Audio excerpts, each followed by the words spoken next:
آپ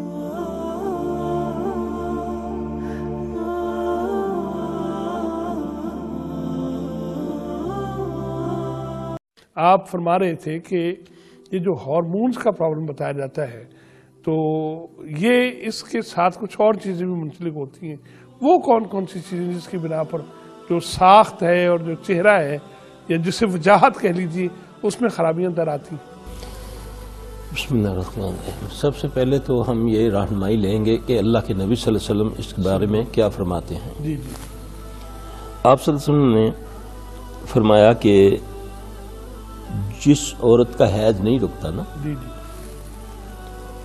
تو وہ اپنے ایام پورے کرے، پھر اس کے بعد چاہے اس کو اس کی بیماری ہے تو وہ کیفیت باقی بھی رہے تب بھی وہ نماز پڑھ سکتی ہے، قرآن پڑھ سکتی ہے، کیونکہ شیطان نے اس کے رحم میں ٹھوکر مار کے اس کو زخمی کر دیا۔ اچھا، اب اس چیز کو سمجھنے والی بات ہے کہ شیطان سے مراد ہم فوری طور پہ ابلیس کو لے لیتے ہیں، ایسا نہیں ہے۔ شیطان جن ہوتا ہے جو جس کو اللہ نے قوت دی ہے کہ آپ نے فرمایا کہ یہ خون کی طرح انسان کے جسم کے اندر گردش کرتا ہے۔ جی بالکل، یہ اس عورت کے رحم میں ٹھوکر مار کے اس کو زخمی کر دیتا ہے، جس سے اس کا وہ بلیڈنگ جاری رہتی ہے۔ تو اس کا یہ وار اتنا کارگر ہوتا ہے کہ لوگ لا علمی کی وجہ سے سالوں نماز نہیں پڑھتے، پڑھنا چاہتے ہیں، مہینوں نماز نہیں پڑھتے، ہفتوں نماز نہیں پڑھتے کہ میں تو ناپاک ہوں۔ جی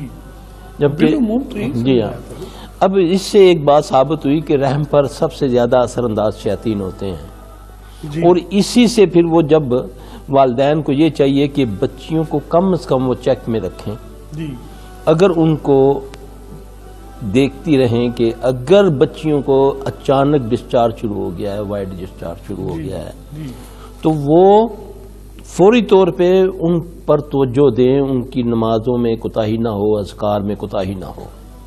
یہ ماؤں کو چاہیے، یہ ان کی ذمہ داری ہے، کیونکہ یہ سب سے پہلے حملہ کرتا ہی عورت کے رحم میں ہے، مرد کے معدے میں ہے۔ اچھا، ان دو چیزوں سے یہ ان کو قابو میں کر لیتا ہے۔ پھر قوت یہ کہاں سے لیتا ہے؟ یہ جو جن شیطان ہوتا ہے جو اس پر یا مسلط کیا گیا ہے یا خود وہ ہو گیا ہے۔ نخون نہ بڑھنے دیں، بالوں کو کھلا نہ چھوڑیں۔ اگر بال اترے ہیں سنوارنے سے تو بالوں کو کاٹ کے پھینکیں۔ ثابت بال پر جادو ہوتا ہے، کٹے ہوئے بال پر جادو نہیں ہوتا۔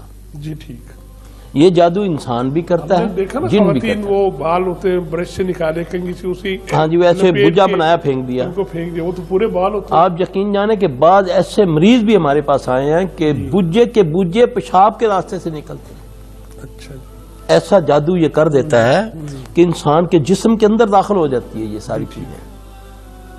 اب ان سے بچنے کا بہترین جو سنت ہمیں طریقہ بتایا وہ یہی ہے کہ اپنے نخونوں کو کاٹو، بالوں کو ڈھانپ کے رکھو، اس سے آدھی اس سے موت ہو جاتی ہے اس کی شیطان کی، اس سے راستہ نہیں ملے گا، اسے راستہ نہیں ملے گا، اس کو قوت نہیں ملے گی۔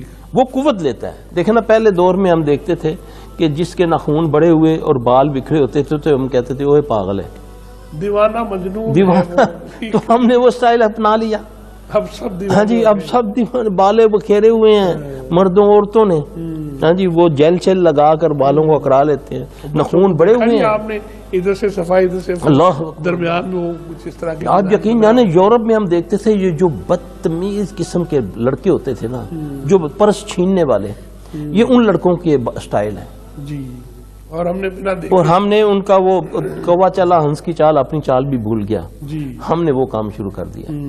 دوسری یہ بات کہ اگر ان کا جس سسٹم خراب ہو رہا ہے تو ماؤں کو چاہیے کہ یہ ان کا روحانی مسئلہ ہے، یہ بیچاری بھاگی پھرتی ہیں ڈاکٹروں کے پاس، پھر اس سے پھر ان کا یہ سارے معاملات، پھر جسم کا بھدھا ہو جانا، چہرے پہ دانے نکل آنے، بال آ جاتے ہیں، یہ سب شیطانی معاملہ ہے۔